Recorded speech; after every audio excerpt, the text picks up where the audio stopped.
Prophet Muhammad and the Beginnings of Islam by Reese Barker. Islam is the second largest religion in the world, yet its roots go back to an uneducated Arabian man named Mohammed. Mohammed is the founder of Islam, and according to Muslims, he is believed to be the last messenger sent from God. His revelations and teachings are recorded in the Quran and other books like the Hadith and Sunnah.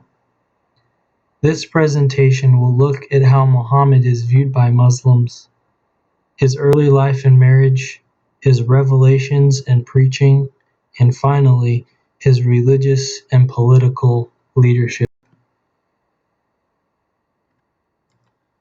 Muhammad was born in Mecca, located in modern-day Saudi Arabia, about 570 AD. His family was moderately wealthy.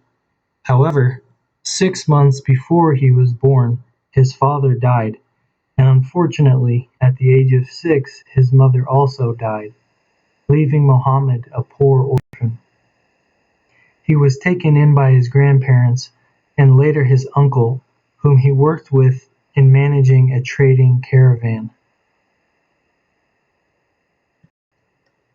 It was while working as a trader that Muhammad met Khadija, the widow of a wealthy merchant. Khadija was 40 and Muhammad 25. Nevertheless, the two married and had a pleasant marriage thereafter. Khadija gave birth to 6 children, 2 males, who died as infants, and 4 females.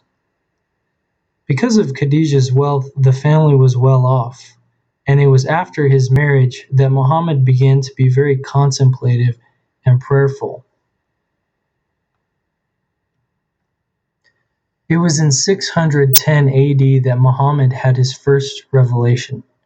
He was praying alone when an angel appeared to him, commanding him to recite the word of God. He says this messenger was the angel Gabriel. It was after this that he received other revelations and began to teach what was revealed to him. Many family members were converted, and soon many others in Mecca began to accept the religion.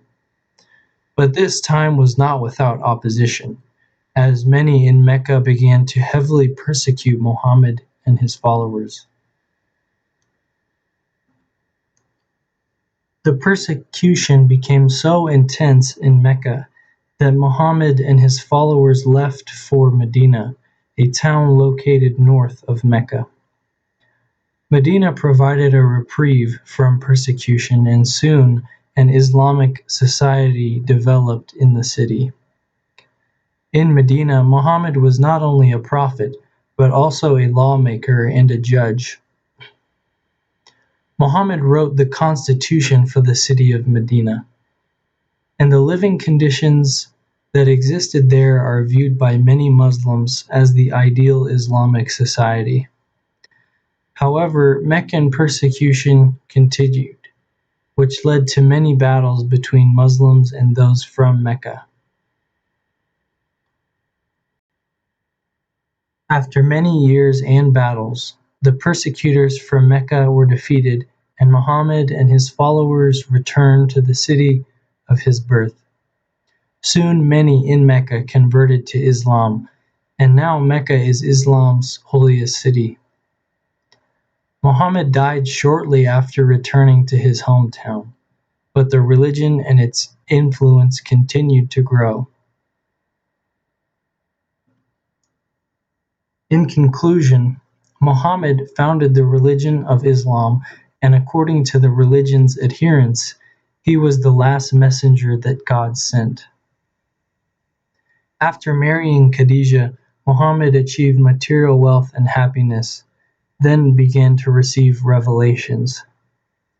After publicizing his revelations, he gained followers, but also enemies. Ultimately, he and his followers outlasted their persecutors and returned to Mecca.